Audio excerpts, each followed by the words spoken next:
Okay, another gold for the Philippines, no, si Maggie Ochoa. So, dahil nag-gold si Maggie Ochoa, sana yung men's basketball natin magkaroon din ng gold. Sana. Wish ko lang, hindi pa nangyayari. Sana, Lord. No, niya, congrats kay Maggie Ochoa. No? Yan yung isa sa mga atleta na maasahan natin sa jiu-jitsu.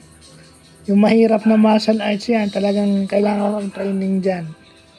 So, isa yan ng may advantage ang mga Pinoy at Pinay kasi hindi kailangan ng height dyan eh.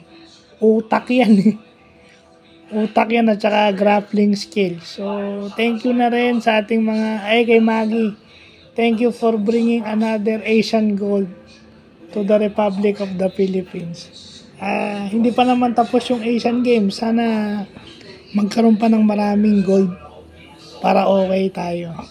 So, yun lang po.